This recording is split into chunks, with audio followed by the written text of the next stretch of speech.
আবু হাসান রাহমাতুল্লাহি আলাইহি আবু হুরায়রা রাদিয়াল্লাহু তাআলা আনহুর কাছে আসে। মুসলিম শরীফের 6595 নম্বর হাদিসের বর্ণনা। তবে আবু হুরায়রা রাদিয়াল্লাহু তাআলা আনহুর কাছে আসার পর বললেন, ইন্নাহু ক্বাদ মাতালি ইবনান, আমার দুই আছে।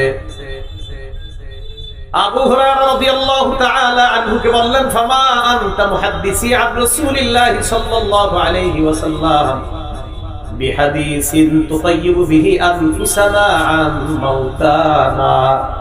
আবু হুরায়রাকে বললেন, এমন একটা হাদিস আল্লাহর নবীর থেকে আমাদেরকে শোনায় দেন, যে হাদিসের মাধ্যমে আমরা নিজেদেরকে সান্ত্বনা দিতে পারি। আবু হুরায়রা বললেন, হ্যাঁ, এমন হাদিস আছে যে হাদিস শোনানোর পর তুমি সান্ত্বনা পাইবা। আমার দুইজন এমন একটা হাদিস শোনান যে হাদিস শোনার পর আমি সান্ত্বনা গ্রহণ করতে পারি, এমন একটা হাদিস আপনার কাছে জানতে চাই, আসেনি এমন কোন হাদিস? আবু হুরায়রা রাদিয়াল্লাহু তাআলা আনহু বলেন, সিগারুহুম দাআমিসুল জান্নাহ, শৈশবে যাদের সন্তানগুলো মারা যায়, বাচ্চা অবস্থায় যাদের সন্তানগুলো মারা যায়, ওই সন্তানগুলো জান্নাতের প্রজাপতি হয়ে যায়। জান্নাতের প্রজাপতি। সিগারুহুম দাআমিসুল জান্নাহ, তাদের ছোট সন্তানগুলো জান্নাতের প্রজাপতি হয়ে যায়। আর কি করে? নবীজি বলেছেন, তাদের বাবা যখন মারা যায়, ওই সন্তান বাবা মার সাথে সাক্ষাৎ করার পর সন্তান বাবার কাপড় ধরে অথবা হাত ধরে,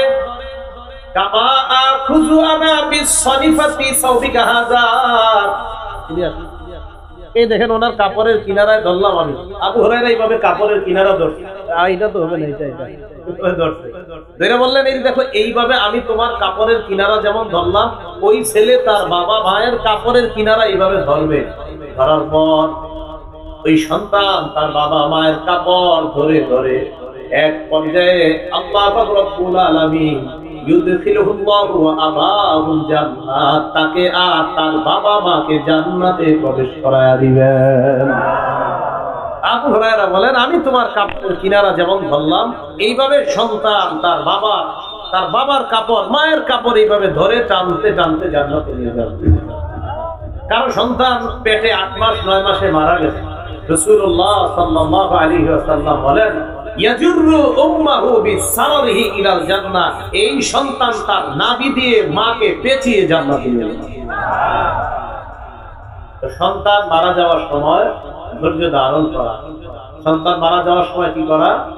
ধৈর্য ধারণ করা।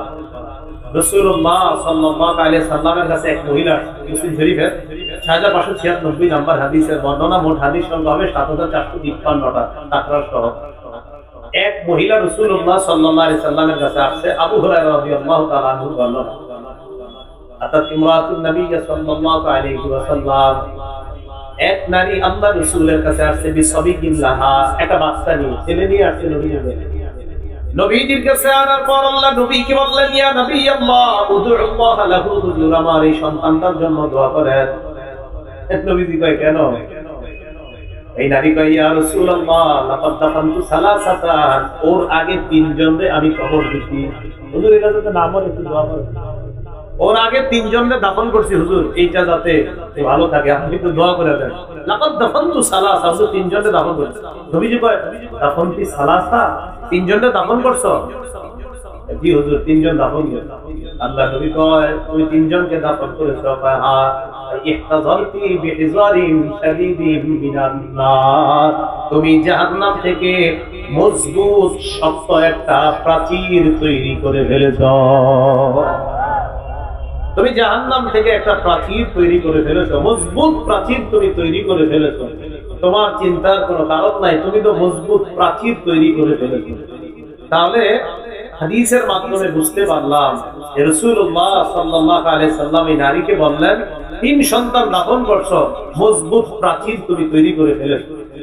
এক নারী রাসূল সাল্লাল্লাহু আলাইহি সাল্লামকে বলতেছে, ইয়া রাসূলুল্লাহ, যাহাবাত রিজাল বিহাদিসিকা, হুজুর পুরুষরা সবাই আপনার হাদিস শুনে, আমরা শুনতে পাই না।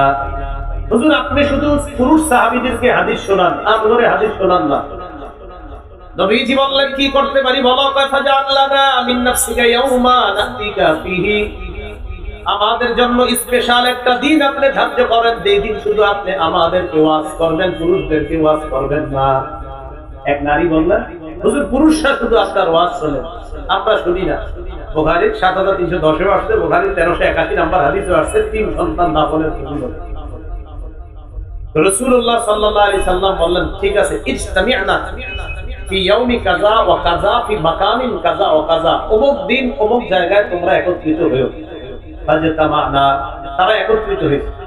আর নারীরা বলছে, ইয়া রাসূলুল্লাহ, আমাদেরকে আপনি আল্লিমনা মিম্মা আল্লামাকাল্লাহ, তুআল্লিমুনা মিম্মা আল্লামাকাল্লাহ, আল্লাহ আপনারা যা শিখাইছে আমিও একটু শিখাইবেন স্পেশাল, আপনি শুধু পুরুষ সাহাবাদেরকে শিখান, আমাদেরকে শিখান না। তো নবীজি বলছে, ঠিক আছে, অমুক দিন অমুক জায়গায় আসবা। তো গেছে নারীরা। যাওয়ার পর রাসূল সাল্লাল্লাহু আলাইহি সাল্লাম বললেন, মা মিনকুন্না, তোমাদের মধ্য থেকে ইমরাআতুন, কোন নারী, তোমাদের মধ্য থেকে কোন নারী, তার যদি ৩টা সন্তান মারা যায়, কয়টা সন্তান? ইল্লা কানা লাহা হিজাবাম মিনান নার, এই ৩ সন্তান যদি কোন নারীর মারা যায়, ওই নারীর জন্য জাহান্নাম থেকে এই সন্তানগুলা জাহান্নাম থেকে বাঁচার প্রতিবন্ধক হয়ে যাবে। এক নারী বললেন, ইয়া রাসূলুল্লাহ ওয়া সিনতাইন, যদি 2 জন মারা যায়। আবার বললেন, হুজুর যদি 2 জন মারা যায়। নবীজি বললেন, ওয়া সিনতাইনি ওয়া সিনতাইনি ওয়া সিনতাইনি, 2 জন মারা গেল, 2 জন মারা গেল, 2 জন মারা গেল, ওই মায়ের জন্য সন্তান জাহান্নাম থেকে প্রতিবন্ধক হয়ে যায়। তাহলে সন্তান আসার পর, সন্তান যদি মারা যায়, সন্তান যদি বালেগ হওয়ার আগে মারা যায়, ওই সন্তান পিতা মাতা তাদের জন্য জান্নাতে যাওয়ার কারণ হয়ে যায়। সেই বুখারীর বর্ণনা স্পষ্ট আসছে 1381 নম্বর বর্ণনা, লাম ইয়াদুল ইনসা, বালেগ হওয়ার আগে যদি সন্তান মারা যায় আর মা বাবা যদি ধৈর্য ধারণ করে, ওই মা বাবাকে ওই সন্তান জান্নাতে প্রবেশ করে। নাসাই শরীফের 2088 নম্বর হাদিসে আশ্চর্য বর্ণনা। নবীজি সাহাবাদেরকে ওয়াজ করতেন, তো নবীজির মজলিসে সাহাবারা বসতেন, তাদের সাথে একজন লোক বসতো, লাহু ইবনুন সাগীরুন, তার একটা ছোট সন্তান ছিল। ইয়াতিহি মিন খালফি যহরিহি ফায়ফিদাহু বাইনা ইয়াদাইহি, সন্তানটাকে পিছন থেকে সুন্দর মতো আইনা সামনে বসাইতেন, আল্লাহ নবীর সামনে বসাইতেন আর ওয়াজ শুনতেন। হঠাৎ একদিন আল্লাহ নবী দেখে ওই লোকটাও নাই, লোকটার সন্তানও নাই, ছেলেটা মারা গেছে, ছেলেটা মারা গেছে, হালাকা, ছেলেটা মারা গেছে। ফামতাআনা রাজুল আইয়াহদুরুল হালকাতা লিযিকরি ইবনিহি, সন্তানের বিয়োগ ব্যথায় সন্তানদের মনে করে নবীজির মজলিসে আর আসতেছে না। একদিন নবীজি বললেন, ওই লোকটা কোথায়, যে তার ছেলে নিয়ে আমার সামনে বসে, তাকে দেখছি না কেন? সাহাবারা বললেন, ইয়া রাসূলুল্লাহ, তার সন্তান মারা গেছে।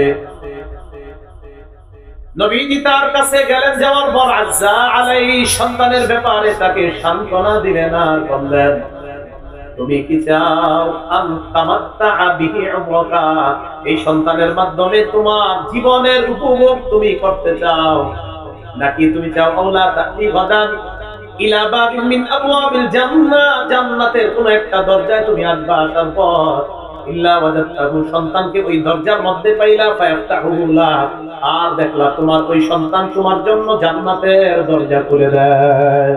তুমি কোনটা চাও? সন্তানের মাধ্যমে দুনিয়াতে কামাই রোজগার করে তোমারে খাওয়াবে, এটাতে তুমি বেশি পছন্দ করো, নাকি তুমি জান্নাতের দরজায় গিয়ে তোমার ওই সন্তানটাকে পাইলা যাকে তুমি হারিয়ে ফেললা, আর দেখলা সে তোমার জন্য জান্নাতের দরজা খুলে রাখে? ওই সাহাবী বললেন, হুজুর আমার কাছে এটাই পছন্দ, যে আমি জান্নাতের দরজায় যাব আর দেখবো আমার ছেলেটা জান্নাতের দরজা খুলে আমাকে জান্নাতে প্রবেশ করে। সন্তান মারা গেলে ছোটবেলায় মাকে একটু সান্ত্বনা দিবেন, হাদিসে আসছে ইনি ইহতাসাবাত ওয়া সাবারাত, হাদিসে মুয়ান্নাস আসছে, এর মানে হলো সাধারণত মা বেশি কষ্ট পায়, তাই নবী বলছেন যদি মা ধৈর্য ধারণ করে আর যদি মা সওয়াবের আশা করে, আল্লাহ বাবা মা উভয়কে সন্তান যদি শৈশবে মারা যায় ধৈর্য ধারণ করার তৌফিক দান করেন। সন্তান বেঁচে গেলে কি করব? সন্তান যখন বেঁচে যাবে, মানে বেঁচে যাওয়া মানে সন্তান জন্মের পর থেকে তার জন্য করণীয় 12টা করণীয়। বলেন কয়টা? সবাই বলেন কয়টা করণীয়? 12টা। 1 নাম্বার করণীয়, সন্তান জন্মের পরে ফেসবুকে একটা ছবি তুলবেন, তুইলা এটা ফেসবুকে আপলোড করবেন আর বলবেন আজকে প্রথম চাচা হওয়ার সৌভাগ্য অর্জন করলাম, এটা হলো প্রথম অধিকার। আর বলবেন আজকে প্রথম ভাগ্নির মামা হওয়ার স্বাদ উপভোগ করলাম, বন্ধুদের সাথে শেয়ার করলাম, এটা হলো সন্তানের প্রথম হক দুনিয়াতে আসার। এটি তো হচ্ছে, এই হকই তো আদায় করতে হবে। সন্তান দুনিয়াতে আসার পরেই হক সবাই আদায় করতে। এটা কি সত্য না মিথ্যা? সন্তান দুনিয়াতে আসার পর প্রথমে তার কানে আযান দেওয়া, বলেন কি দেওয়া? আযান দেওয়া, এটা 1 নম্বর করণীয়। আবু দাউদ শরীফ 5105 নম্বর হাদিসের বর্ণনা। রাসূল সাল্লাল্লাহু আলাইহি সাল্লামের সাহাবী বলেন, রাআইতু রাসূলুল্লাহি সাল্লাল্লাহু আলাইহি ওয়াসাল্লাম আযানা ফি উযুনিল হাসান ইবনে আলী ইবনে আবি তালিব রাদিয়াল্লাহু তাআলা আন হিনা ওয়ালাদাতু ফাতিমা বিস-সালাহ। ফাতেমা রাদিয়াল্লাহু তাআলা আনহা যেদিন হযরত হাসানকে প্রসব করলেন, জন্ম দিলেন, আমি দেখলাম মুয়াজ্জিন সাহেবরা নামাজের যে আযান দেয়, নবীজিকে দেখলাম হাসানের কানে অবিকল ওই আযানটা দিতে দেখলাম। তাহলে 1 নাম্বার অধিকার সন্তানের কানে আযান দেওয়া, ছেলে হোক আর মেয়ে হোক তার কানে আযান দেওয়া। 2 নাম্বার তাহনিক করানো, বলেন কি করানো? তাহনিক বলা হয় কোন আল্লাহওয়ালার কাছে নিয়ে যাবেন, নিয়ে যাওয়ার পর ওই আল্লাহওয়ালা খেজুর চাবাবে, চাবানোর পর ওই সন্তানের মুখে একটু থুতু দিবে, থুতু দেওয়ার পর সামান্য খেজুর মুখের ভিতরে তালুর মধ্যে লাগায় দিবে। সহিহ বুখারী 3909 নম্বর হাদিস। সহিহ বুখারীর আরেকটা বর্ণনা আছে, আমরা 3909 নম্বর বর্ণনাটা জানি। এই হাদিসের মধ্যে আছে নবীজি সাল্লাল্লাহু আলাইহি সাল্লামের মহিলা সাহাবিয়া আসমা বিনতে আবু বকর রাদিয়াল্লাহু তাআলা আনহুমা, মানে আবু বকর সিদ্দিক রাদিয়াল্লাহু তাআলা আনহুর কন্যা আসমা রাদিয়াল্লাহু তাআলা আনহা। এই আসমা রাদিয়াল্লাহু তাআলা আনহার পেটে সন্তান, আন্নাহা হামালাত বি আব্দুল্লাহ ইবনে জুবাইর, তার পেটে সন্তান আসছে, এই সন্তান হলেন আব্দুল্লাহ ইবনে জুবাইর। আসমা রাদিয়াল্লাহু তাআলা আনহা বলেন, খরজতু, আমি মদিনায় রওনা করলাম, হিজরত করে রওনা করলাম, হিজরত করতে। ওয়ানা মুতিম্মুন, আমি আসন্ন প্রসবা, আসন্ন প্রসবা মানে আমার যে কোনো সময় সন্তান হয়ে যেতে পারে। আল্লাহর কি কুদরত, মুসলমানরা হিজরত করে মক্কায় যাওয়ার পর কারো সন্তান হয় না। মুসলমানদের, কাফেররা ইহুদি খ্রিস্টানরা বলাবলি করতে লাগলো মুসলমানরা হলো একদম সমস্ত খারাপ জাতি, এগুলা মদিনায় আসার পর কারো সন্তান হয় না, এই জাতীয় অপবাদ দেওয়া শুরু করলো। নাউজুবিল্লাহ। আসমা রাদিয়াল্লাহু তাআলা আনহা বলেন, আমার সন্তান যে কোনো সময় হয়ে যাবে এমন অবস্থায় আমি মদিনায় রওনা করলাম। আল্লাহর কি কুদরত, পুরো রাস্তায় ওনার সন্তান হয় না। হযরত আসমা বলেন,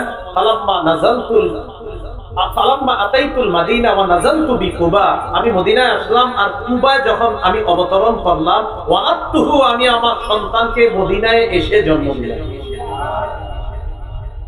মুসলমানদের উপর যে অপবাদ ছিল, অপবাদ ঘুষানোর জন্য আল্লাহ পুরা রাস্তায় সন্তানটা দুনিয়াতে আনেননি। মদিনায় যাওয়ার পর হযরত আসমার সন্তান আনছে আর সাহাবারা আনন্দ মিছিল করতেছে।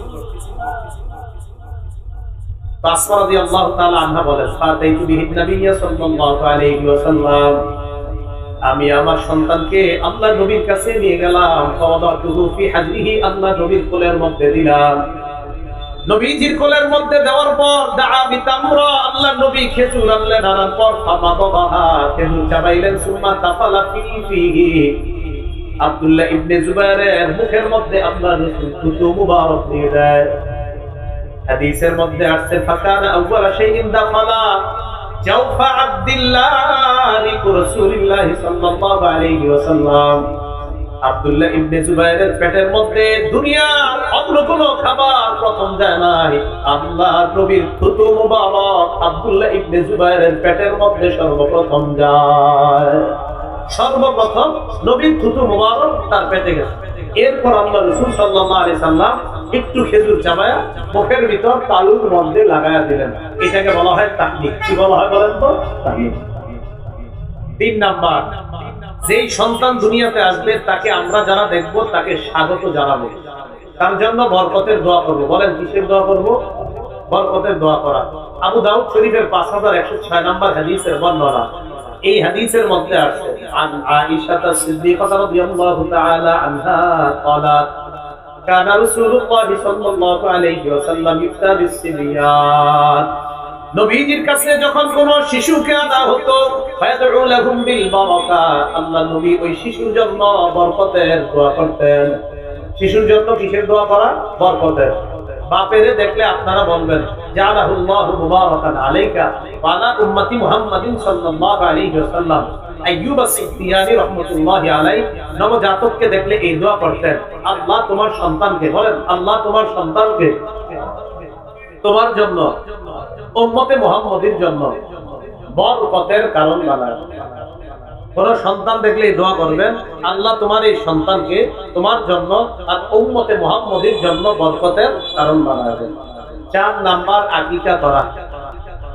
নাসাই শরীফে 4220 নাম্বার হাদিসের বর্ণনা, আলা রাসূলুল্লাহ সাল্লাল্লাহু আলাইহি ওয়াসাল্লাম, নবীজি বলেন কুল্লু গুলাবিন রাহিনুন বিআকিকাতিহি, প্রত্যেকটা নবজাতক তার আকিকার সাথে আবদ্ধ। তুযবাহু আনহু ইয়াওমা সাবিহি, সপ্তম দিনে তার পক্ষ থেকে জবাই করা হবে, আকিকা করা হবে। ওয়া ইউহলাকু রাসুহু, তার মাথা মুন্ডন করা হবে সপ্তম দিনে। তিরমিজির 1519 নম্বর হাদিসের বর্ণনা, আল্লাহর নবী ফাতেমা রাদিয়াল্লাহু তাআলা আনহাকে বললেন, ফাতেমা ইহলিকি রাসা, হাসানের মাথা মুন্ডন করে দাও। ওয়া তাসাদদাকি বিজিনাতি শারিহি ফিদ্দাতান, হাসানের চুল পরিমাণ রূপা আল্লাহর রাস্তায় সদকা করে দাও।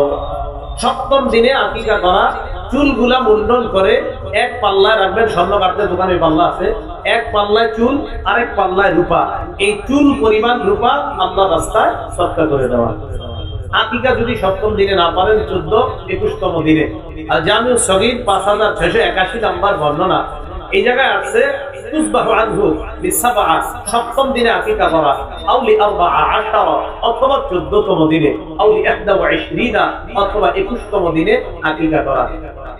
আকিকা ছেলের জন্য একটা, দুইটা, মেয়ের জন্য একটা। তিরমিজি শরীফের 1513 নম্বর হাদিসের বর্ণনা, এই হাদিসে রাসূল সাল্লাল্লাহু আলাইহি সাল্লাম বলেন, ছেলের পক্ষ থেকে 2টা পশু, মেয়ের পক্ষ থেকে একটা। কারো যদি সামর্থ্য কম থাকে ছেলের পক্ষ থেকে একটা দিলেও আদায় হয়ে যাবে।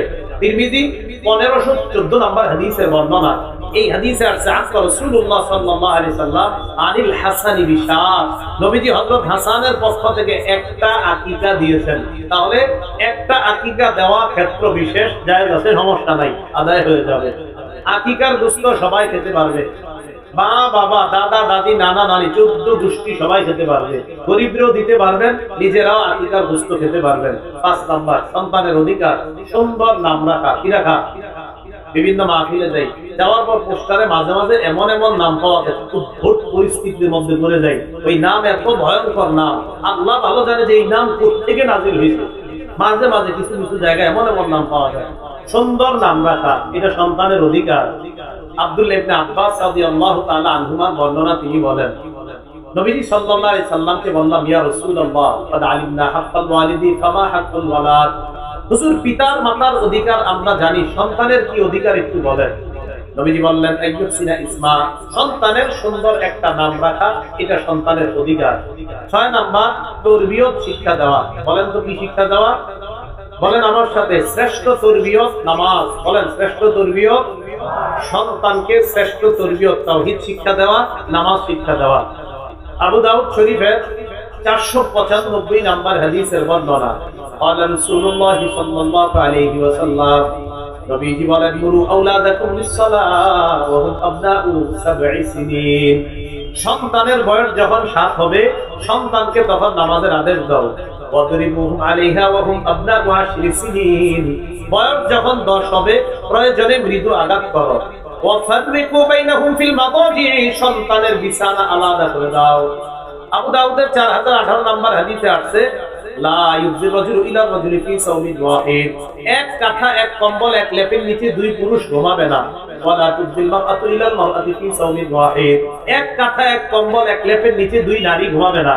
আপনার ছেলে মেয়েকে তো এক কাঁথা কম্বলের নিচে রাখবেনই না, 2 ছেলে তো এক কাঁথা কম্বলের নিচে রাখবেন না, 2 মেয়েকেও এক কাঁথা কম্বলের নিচে রাখবেন না। সামর্থ্য আছে তো খাট আলাদা করেন, সামর্থ্য নাই এক খাটের মধ্যে মাঝে ফুল বালিশ, 2 পাশে 2 জনকে আলাদা লেপ কাঁথা কম্বলের ব্যবস্থা করে দেন। ফাররিকু বাইনাহুম ফিল মাদাজি, বিছানা আলাদা করে দাও।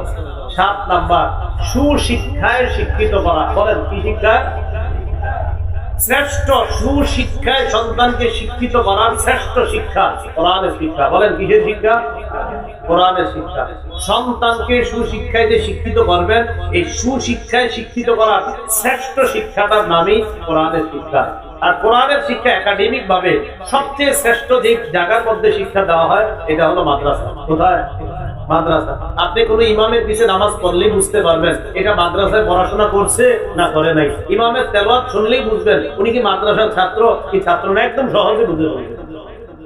তাহলে সুশিক্ষায় শিক্ষিত করা, এর মধ্যে শ্রেষ্ঠ শিক্ষা কোরআনের শিক্ষা। সন্তানকে যা বানান প্রথম কোরআনের শিক্ষা দেন। সেই বুখারীর 5017 নম্বর হাদিসের বর্ণনা। قال رسول الله صلى الله عليه وسلم, নবীজি বলেন, খায়রুকুম মান তাআল্লামাল কুরআন ওয়া আল্লামা, তোমাদের মধ্যে সর্বোত্তম ওই ব্যক্তি যে কোরআন শিখে অন্যকে শিখায়। সর্বোত্তম ওই ব্যক্তি যে কোরআন শিখে অন্যকে শিখায়। এই যে মাদ্রাসায় বালক বালিকা, এটা মাদ্রাসা। বলেন তো এই মাদ্রাসায় ওস্তাদ আর ছাত্র আর ছাত্রী শিক্ষিকা যারা আছে, একদল কোরআন শিখায় আর একদল কোরআন শিখতেছে। নবীজি তাদেরকে দুনিয়ার সর্বোত্তম বলে ঘোষণা করেছেন। তাহলে মাদ্রাসা শিক্ষার দরকার আছে কিনা? 8 নাম্বার, দুনিয়াতে থাকতে যদি সন্তানকে সম্পদ দিতে চান তাহলে সব সম্পদ সব সন্তানকে সমানভাবে সম্পদ দেওয়া, এটা হলো সন্তানের অধিকার। আপনি মারা যাওয়ার পর মিরাসের মাসালা আসবে, জীবদ্দশায় মিরাসের মাসালা আসে না। আপনি মারা যাবেন তারপর মিরাসের মাসালা। আপনি জীবিত থাকতে যদি সম্পদ দিতে চান তাহলে সব সন্তানকে সমানভাবে সম্পদ দেওয়া।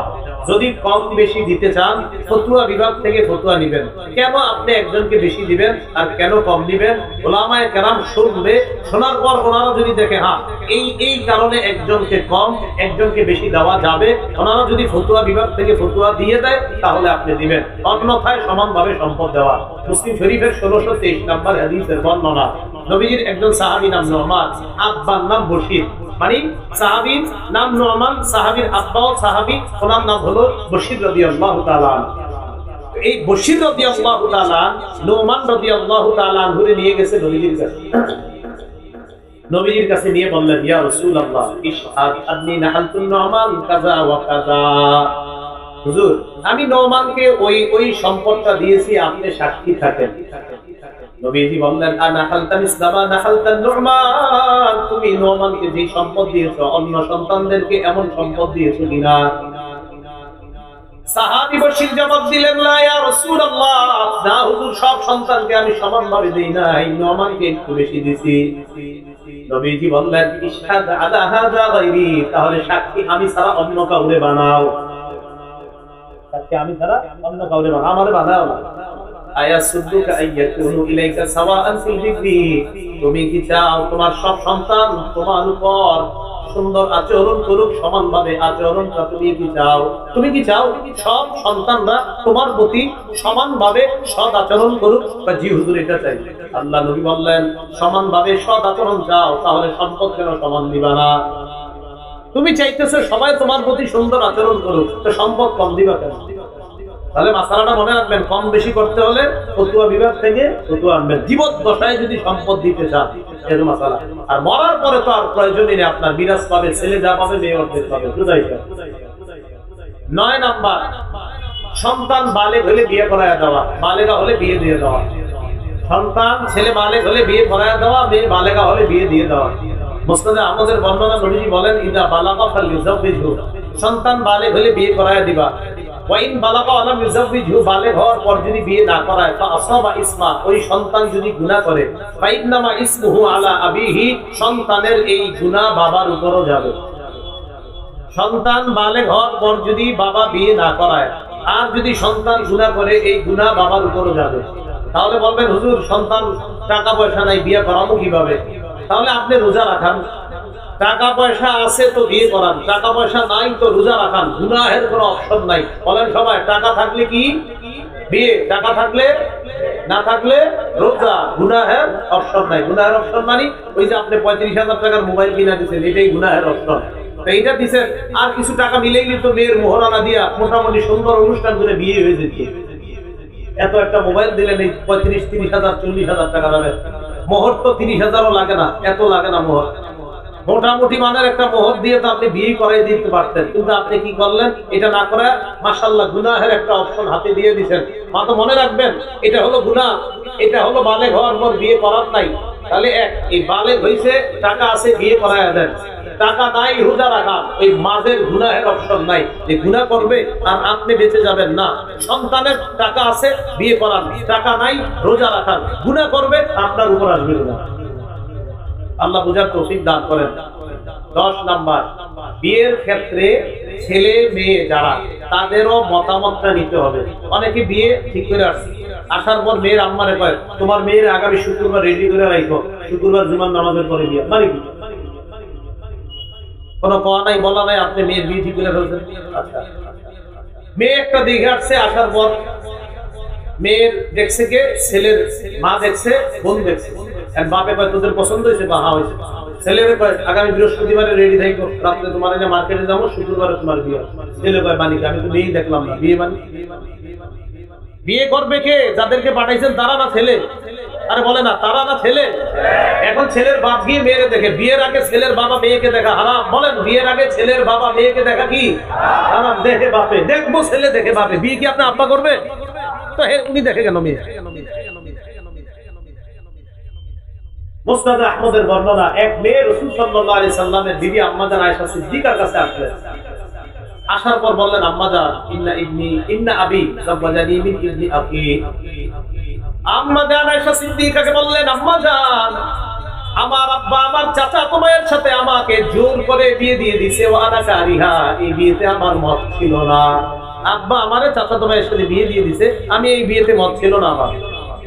আম্মা জান আয়েশা সিদ্দিকা বললেন, ইজলিসি হাত্তা ইয়াতি রাসূলুল্লাহ সাল্লাল্লাহু আলাইহি ওয়াসাল্লাম, অপেক্ষা করো, আল্লাহ রাসূল আসা পর্যন্ত নবী আসবে, এরপর তোমাকে আমি মাসালা দিব। দেখছেননি মাসালা দেওয়ার ক্ষেত্রে কত সতর্কতা অবলম্বন করতে আম্মা জান। বুখারীর বর্ণনার মধ্যে আবু হুরায়রা রাদিয়াল্লাহু তাআলা আনহুর পরে সিরিয়ালে যার স্থান আম্মা জান আয়েশা সিদ্দিকা, তিনি বেশি বর্ণনা করছেন। আবু হুরায়রার পরে যিনি সবচেয়ে বেশি হাদিস বর্ণনা করেছেন আম্মা জান আয়েশা সিদ্দিকা রাদিয়াল্লাহু তাআলা আনহা, তিনি বলছেন অপেক্ষা করো, নবী আসলে মাসালা দিব। আর ইদানিং কালে আপনারা আমারে 100 মাসালা জিজ্ঞাসা, আমি দেখি 100ই জবাব দিয়ে দিচ্ছি। কোন মাসালায় বলি না আমার জানা নাই, আমার সব জানা আছে। সুবহানাল্লাহ, এই যুগে এত বড় বড় ব্যক্তিত্ব বের হয়ে যাচ্ছে। আল্লাহু আকবার। ইমাম মালিক 48টা মাসালায় বলতেছে জানি না, জানি না, জানি না, জানি না। কম বেশি আরো অনেক মাসালা কয় জানি না, জানি না। অনেক দূর থেকে একজন আসছে, আসার পর তো হযরত এই মাসালাটা ইমাম মালিক আমার জানা নাই। একজনে কয় হযরত হাজা শাইখুল হাফিজ, উসুলুল ইফতা বলেন, তাকে উসমানী সাহেবের লেখা হাজা শাইখুল হাফিজ। হযরত এটা তো একটা সহজ বিষয়। ইমাম মালিক বললেন লাইসা ফিল ইলমি শাইখুল হাফিজ, ইলমের মধ্যে সহজ বলতে কিছু নাই। এই কথা কেন বললা? রাগ হয়ে গেলেন। আর এখন আপনারা অপেক্ষায় থাকেন যে যা বলবেন সব বলে ফেলবেন, সব বলে ফেলবেন। তখন আপনারা বলবেন পুরো বিশ্বের শ্রেষ্ঠ আলেম আরিফ বিন হাবিব। আদিব দুনিয়াটা আম্মা জান আয়েশা সিদ্দিকা রাদিয়াল্লাহু তাআলা আনহা এত হাদিস যিনি বর্ণনা করলেন, তিনি কয় অপেক্ষা করো, নবীজি আসবে, তারপর মাসালা। নবীজি সাল্লাল্লাহু আলাইহি সাল্লাম আসলেন। আসার পর রাসূল সাল্লাল্লাহু আলাইহি সাল্লামকে জানানো হলো, হুজুর এই মেয়েটাকে তার আব্বা তার চাচাতো ভাইয়ের সাথে বিয়ে দিয়ে দিয়েছে, তার এই বিয়েতে মত ছিল না। আম্মা জান আয়েশা সিদ্দিকা রাদিয়াল্লাহু তাআলা আনহা থেকে এটা শুনলেন, মেয়ের থেকে নবী শুনলেন। শোনার পর কয় তোমার আব্বারে ডাকো, বাপেরে ডাকো। ডাকার পর কয় মেয়েকে বললেন, তুমি কি এই বিয়েতে থাকবা না আমি বিয়েটা ভেঙে দিব, বলো। মেয়ে বলতেছে আজাসতুমা সানা আবি, আব্বা আমাকে যে জায়গায় বিয়ে দিয়ে দিয়েছে আমি মেনে নিলাম। নবীজি কয় তাহলে মেনে নিলে আসলা কেন? মেয়েটা জবাব দেয়, ইয়া রাসূলুল্লাহ, আমি আপনার কাছে এই কারণে আসলাম, কিয়ামত পর্যন্ত আপনি একটা আইন করে দিবেন, বিয়ের ক্ষেত্রে মেয়েদেরও যে কথা বলার অধিকার আছে। বিয়ের ক্ষেত্রে একটা মেয়ের যে কথা বলার অধিকার আছে, একটা মতামত ব্যক্ত করার অধিকার আছে। কিয়ামত পর্যন্ত যেন মেয়েদের এই অধিকার প্রতিষ্ঠিত হয়ে যায়, এই কারণে আমি আপনার কাছে আসলাম। আপনি মেয়েদের এই অধিকারটা প্রতিষ্ঠিত করার জন্য আপনার কাছে আসলাম। 11 নাম্বার, সন্তানের ভরণ পোষণের দায়িত্ব পিতা। আবু দাউদের 1532 নম্বর হাদিসের বর্ণনা, কাফা বিল মারই ইসমান আইয়ুদাইয়া মা ইয়াকুল, সন্তানের ভরণ পোষণ পিতামাতা না দিয়ে ক্যারাম বোর্ড আর জুয়াটা খেলায় যদি টাকা নষ্ট করে, নবী কয় পিতা অপরাধী হওয়ার জন্য এটুকুই যথেষ্ট। সন্তানের ভরণ পোষণ না দিয়ে সে কি করলো? খারাপ জায়গায় টাকা নষ্ট করলো। এটা 11 নাম্বার। সন্তানের ভরণ পোষণের দায়িত্ব আপনার। 12 নাম্বার, সন্তানের বিরুদ্ধে বদদোয়া না করা। আবু দাউদের বর্ণনা এটা 1592 পরে অনেকগুলো হাদিসে আছে আবু দাউদে। রাসূল সাল্লাল্লাহু আলাইহি সাল্লাম বলেন, লা তাদউ আলা আনফুসিকুম, নিজের বিরুদ্ধে বদদোয়া করো না। ওয়ালা আলা আওলাদিকুম, সন্তানের বিরুদ্ধে বদদোয়া করো না। ওয়ালা আলা আমওয়ালিকুম, সম্পদের বিরুদ্ধে বদদোয়া করো না। ওয়ালা আলা খাদামিকুম, চাকর চাকরানীদের বিরুদ্ধে বদদোয়া করো না।